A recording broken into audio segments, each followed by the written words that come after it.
Hey guys, welcome back to Crypto Pride. Today's live stream is going to be all about making passive income in true DeFi. I have Lucas Rubix from Underdog Investor Group, aka cryptolabs, in the house today. He specializes in true DeFi.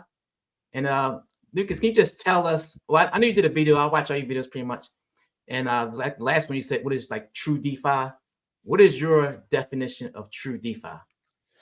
Yeah, I think the crypto space has a lot of really lazy investors who aren't actually investors or gamblers, and I say that with respect, of course. And there's nothing wrong with being a gambler, but when you're not aware you're gambling, you're in a very sticky situation of losing all your money and blaming crypto for it when it wasn't the crypto's fault. It's not the casino's fault. It's literally your fault, and that's okay. We just take responsibility for it. So I think I see a lot of people calling crypto and DeFi, and they're calling themselves investors. What they're really doing is they're gambling in a online casino that's centralized, Mm-hmm. and the chips are against you. And so true DeFi is really just leveraging true decentralized finance type projects and dexes, and you're not putting your username or password in there, and you're earning fees from the whole decentralized economy, just like a bank would. So fundamentally, you're becoming the bank instead of playing in a casino.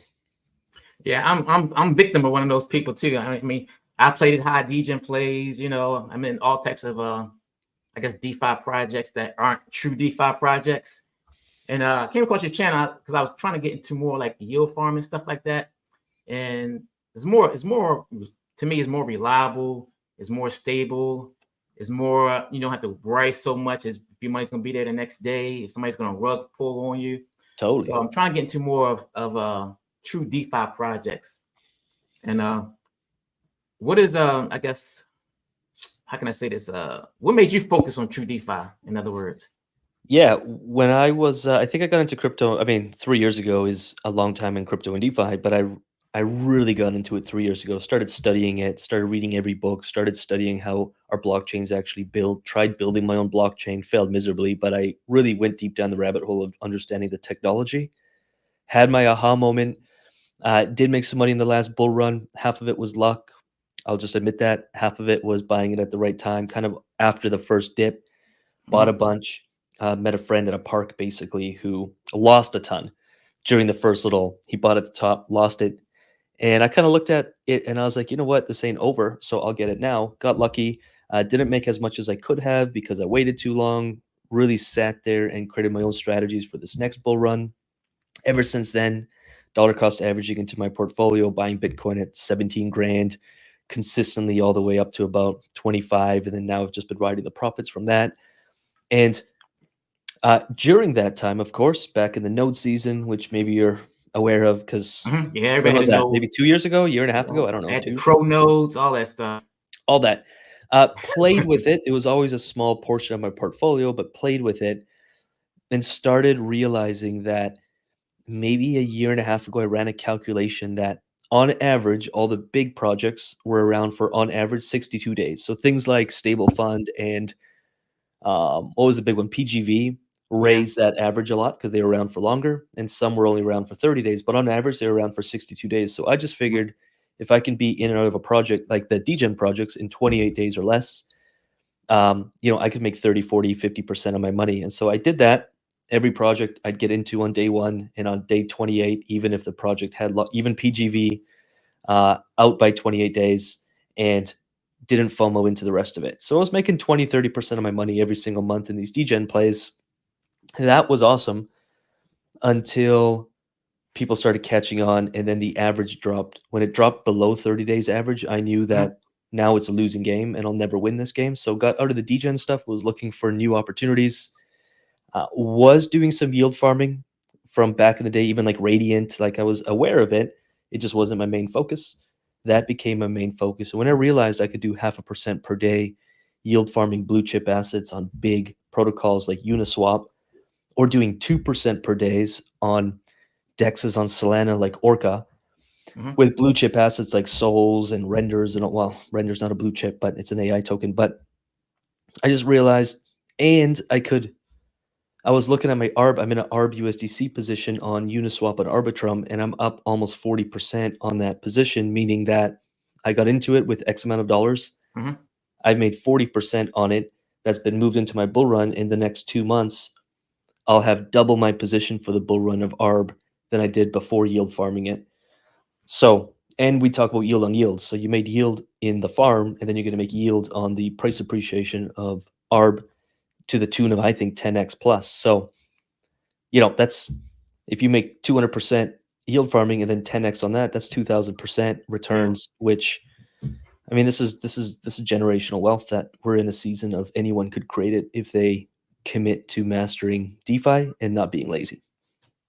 Now, tell me about cryptolabs. How'd you get? What made you want to start cryptolabs? And tell us a bit about cryptolabs. How long it's been around? Even how many members you have? Pricing, stuff like that. Yeah, cryptolabs was built on the tail end of a past business that was super lucrative. I just lost. It was kind of during around COVID. I don't want to get political here, but I wasn't a fan of what was happening here in Canada. So we actually moved to Mexico during COVID, so I could like walk around and do stuff. And during that time, my attention kind of shifted from the past business. We kind of shut it down. I spent a year just kind of taking time off and thinking about what was next for me. I was earning yield and making money in crypto personally. Family and friends were asking if I could manage their money or help them do it. I didn't want to hold anyone's money. I don't want to be responsible for that. So I asked, would you like me to show you what I'm doing? It started off as just a really small little community where I was showing people what I was doing. Seemed like the demand was there for it.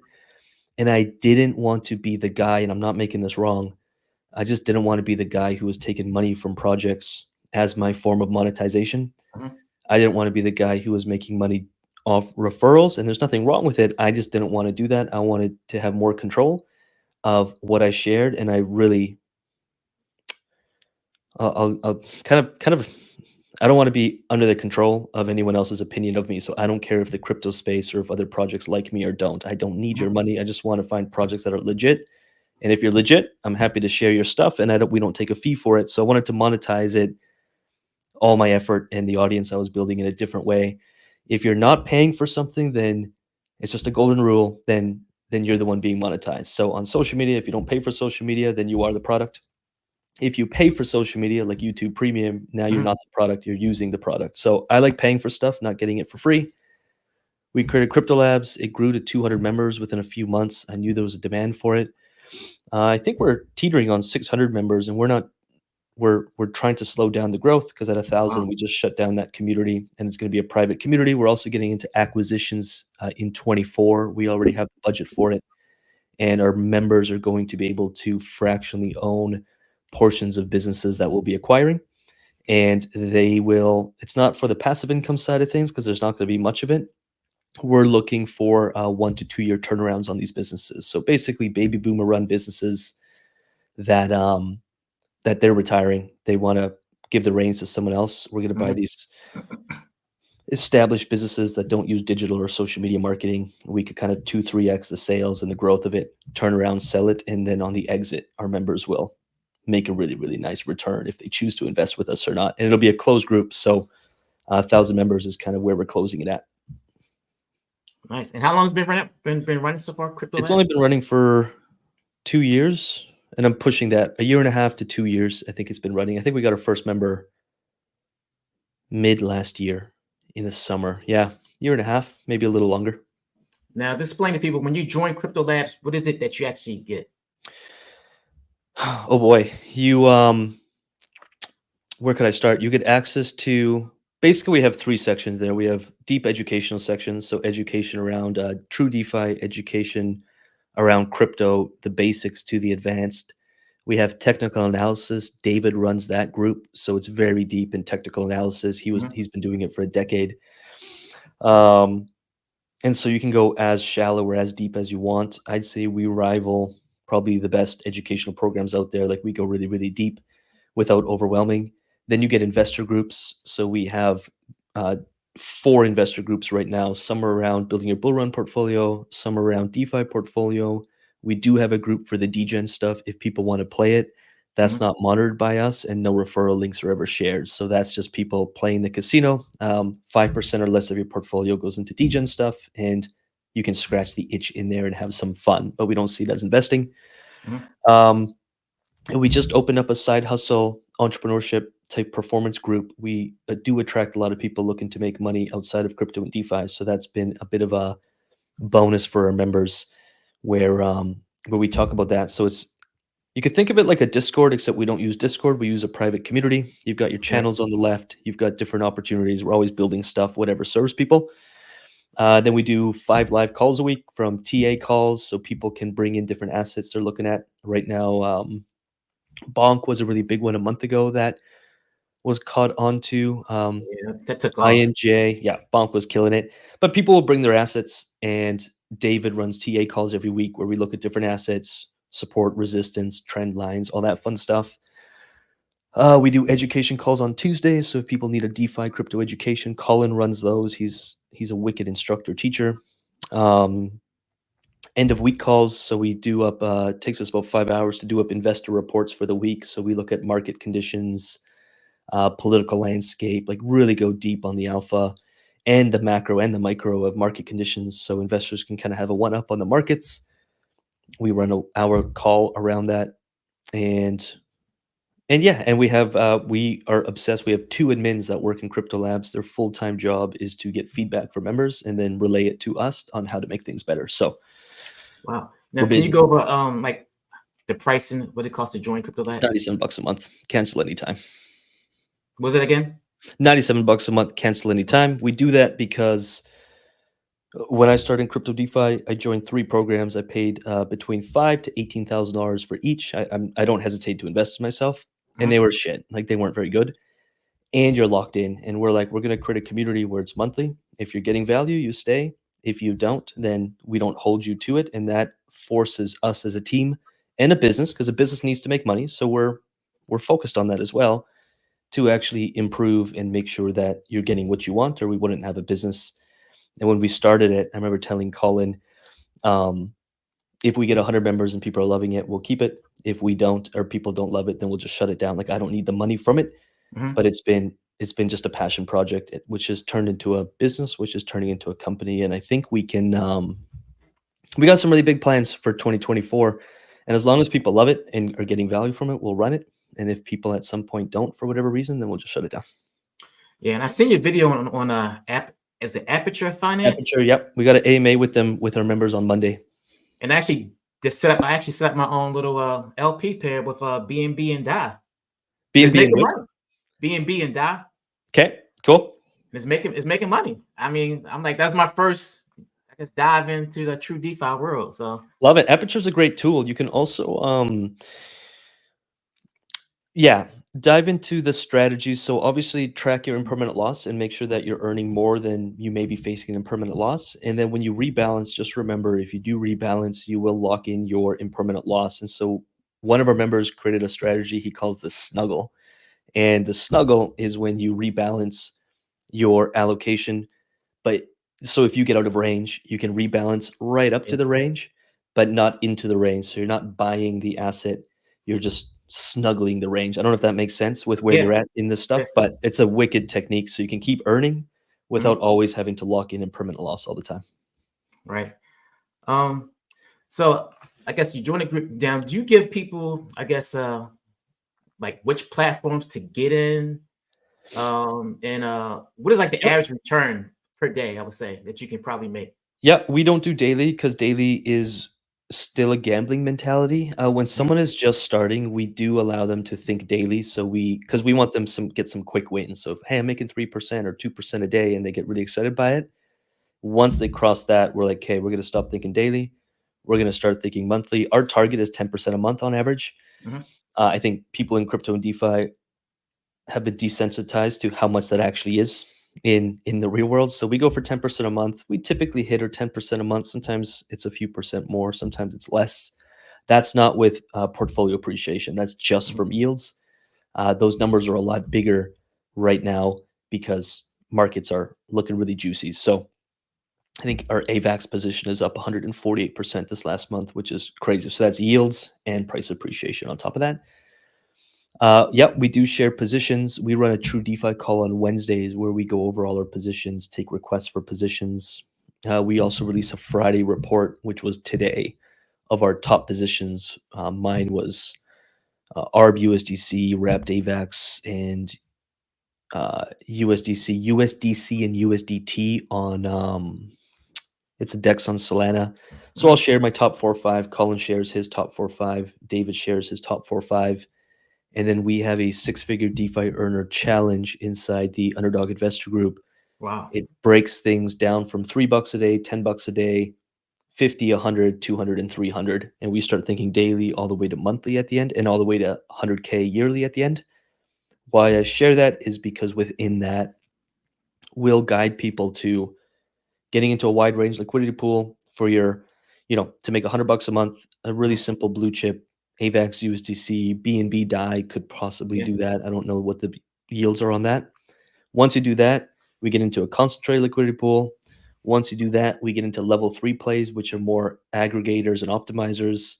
We start building out your portfolio and we apply new strategies as you build your portfolio because your experience is growing. So we can start thinking of even liquidity pools that you can like leverage liquidity pools on blue chip assets. Not a bad way to go.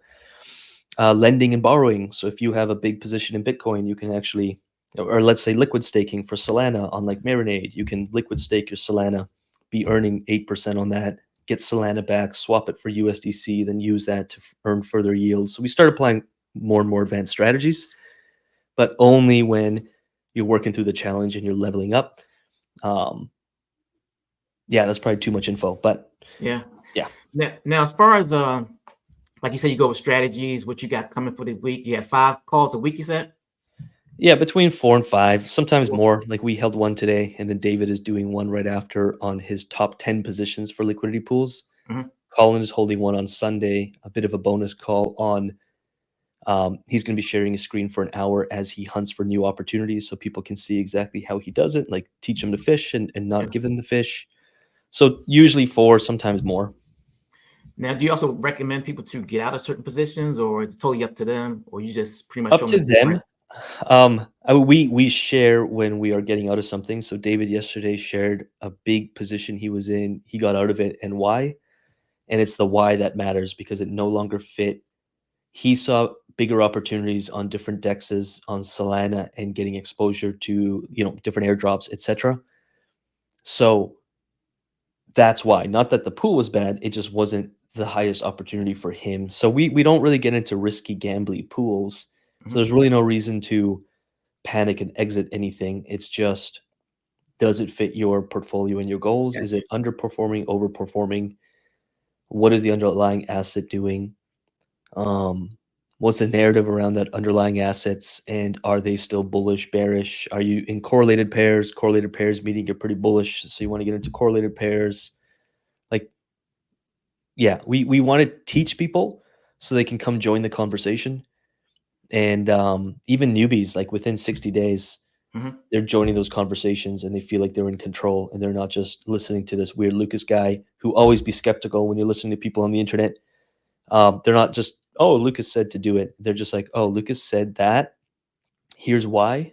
But you know what? It doesn't really fit my portfolio. So although that's a good idea, I'm going to pass. And I'm like, that's when I know people are winning. Or they're like, hey, Lucas, I love that, but I'm going to go into lower allocation. I'm going to move some ARB over here. And here's why. And I'm like, that's totally right for you, not right for me. And I want just people having that level of conversation in this space because it's lacking massively and people are just freaking losing all their money because Yeah, I think a lot of people are just moving.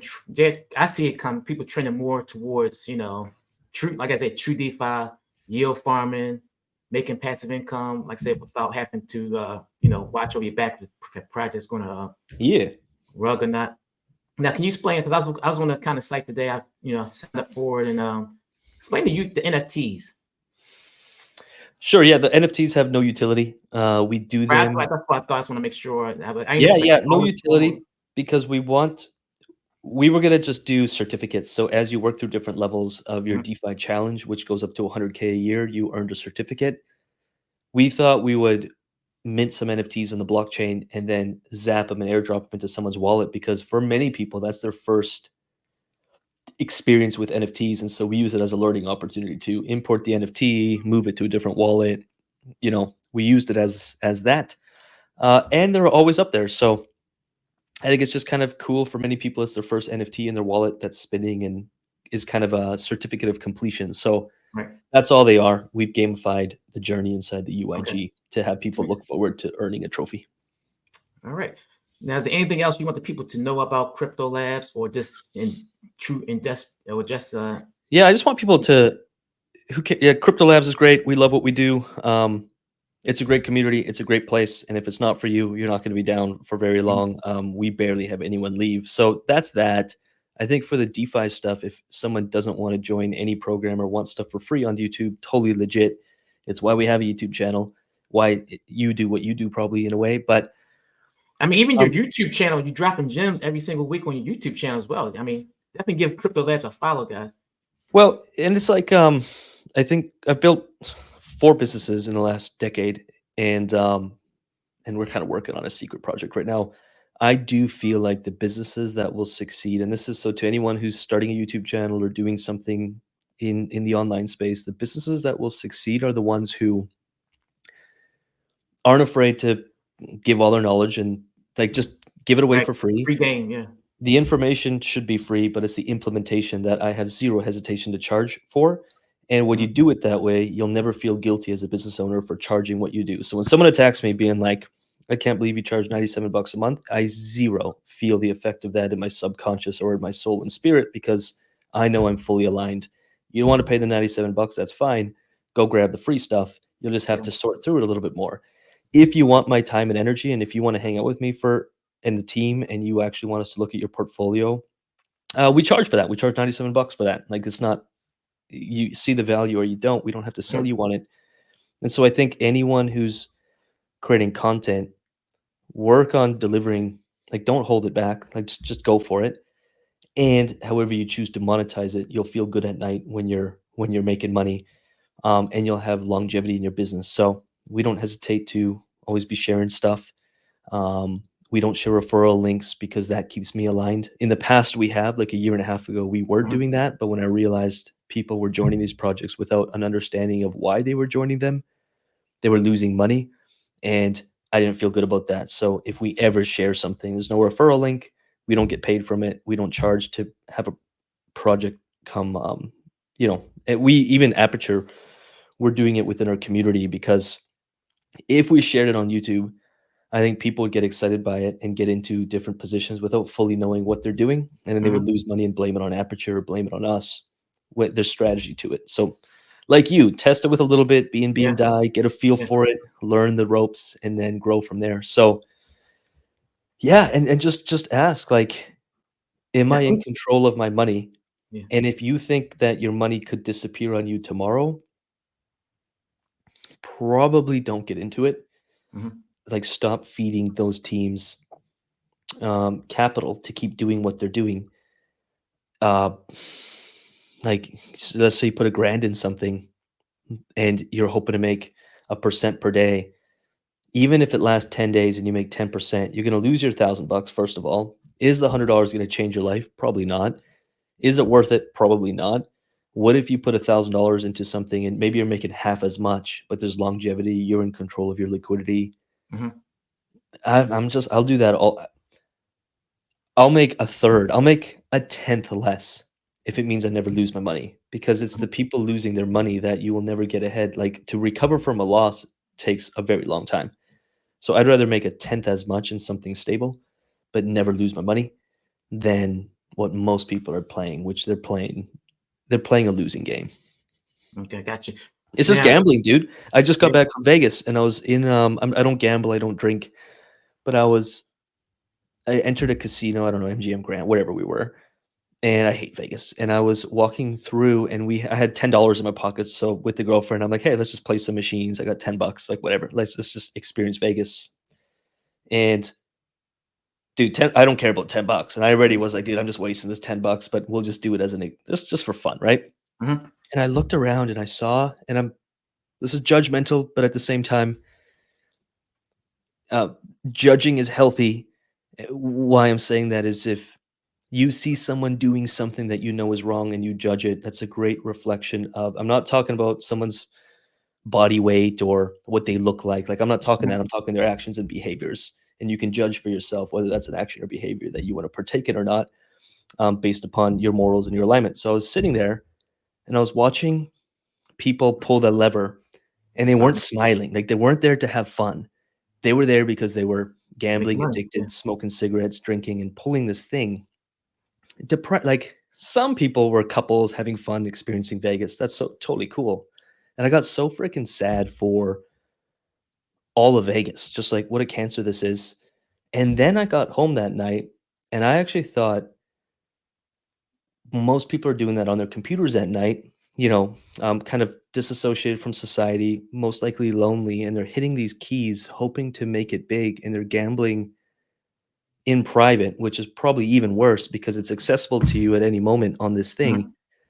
And you just do it when you're feeling depressed. And most of us have holes to fill, which is fine. But to try to fill a hole by doing something external is just going to make that hole bigger. Like, the only way to fix that hole is internal. And I think the phones are so accessible to us now that people are gambling in DeFi trying to fill a hole. And it's sad, if not sadder, than what goes on in Vegas. Whereas, what if you could fill that hole and find fulfillment in what you do? And then you allocate a small percentage of your portfolio to play these gamble plays, because it is fun. Yeah. But you're doing it for the fun of it, not because you're depressed and you're looking for a distraction. And so I think about that a lot when I see new projects shared and new things, and I'm just like, I don't think it's a net positive for Web3. Gotcha. My last question is, I don't know, the price is $97 a month. What is like a good starting capital to have to even join, A grand. A grand? I'd say a grand. I mean, we get that question all the time. People join with a lot less, and we always remind them this is for your education. So don't expect you're not going to get rich. It's not going to happen. But if you want to get educated, then it's totally worth it. If you see it as an investment in education, if you're looking to cover the fees and make, then a grand at least. And we have someone who has an $8 million portfolio, and ridiculous range of people. And even with them, I'm like, we're going to start with a grand, because if you can make 10% on a grand, you can make 10% on 8 million. And if you lose 50% on your grand because you're learning this stuff, you're going to lose $500. If you lose 50% on 8 million, you're going to lose 4 million, and you're probably not going to be happy. So no matter how much you have, we still want to start with a smaller amount. Let's learn how to make 10% monthly on it. And then once you feel confident, you can add a zero, or you can add capital into your portfolio. So 10% a month is infinitely scalable for the most part. If you have a grand, 10 grand, or $10 million, the returns are going to be 10% on that. Right. Last question. All these recordings that you do, they're recorded inside the cryptolabs, right? So you can go back and watch. Yep. We have each group has the call recording posted. So there's a live calendar page that shows all the events for the next couple months, and then you can go in the past and you can see all the past events, and you can click on them and watch the recordings. They're about 45 minutes long each. Well, that's all the questions I had, guys. If you're interested in cryptolabs, making money in true DeFi, make sure you hit the link in the description below. Get 20% off if you decide to join. And thank you, Lucas, for coming on the channel. Appreciate it. Yeah, of course. Thank you for what you do, and keep educating people on most people's entry into crypto and DeFi is the click projects. And I think that's totally fine. Once you get exposure to it, I'm just like, it's a diversify. That's what I'm working on. Diversify. I like the degen plays, but I'm gonna get more into the true DeFi and join cryptolabs. Good. And even if you don't join cryptolabs, like follow Crypto Pride and follow other people who are promoting or talking about that, because you can. I promise you, if you I can't promise you, but if you take crypto and DeFi seriously, I do think that it is going to be an industry that is going to explode. And so I knew a 20-year-old who was making around $3 million a year. I was not making $3 million a year. And so I don't care if I'm 10 years older than you. I'm going to ask you for, what do you know that I don't? He was 20 years old. He was running a social media marketing agency. he was helping 40 plus, 50 plus year olds or 30 plus year olds when social media was getting big, helping them manage their social media portfolios or for their businesses and charging 10, 12 grand to do so. Wasn't rocket science, but no one knew how to do that stuff. So he was getting paid well for the skills because as a 20-year-old, he grew up with social media. And I think with crypto and DeFi, even if you know a little, I think there's going to be opportunities for businesses and consultancies and agencies to be built to help Web 2, which is the entire world, migrate into Web 3. I see it as you're developing a skill set that is going to be in demand in the next 5 years that will have a disproportionate level of pay in terms of if you want to serve at McDonald's, there's nothing wrong with that, but anyone can serve at McDonald's. So you're not going to get paid really well. Mhm. But if you have a skill set that not many other people have, even if it's easier than working at McDonald's flipping burgers, you can get paid 100 times more for it for your skill set. So to me, I'm excited for the wave of entrepreneurs that are going to be built because of Web3, because they're learning this stuff now and taking their education seriously.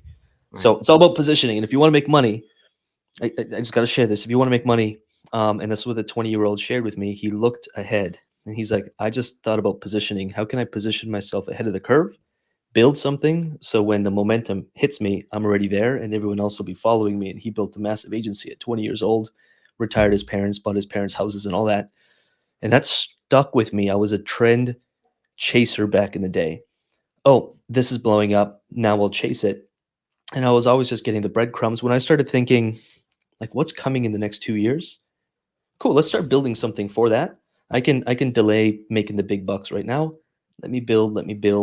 We built cryptolabs through the worst of the bear market, and it's paid off very well financially in all levels because it was positioning. And I think we're still really early.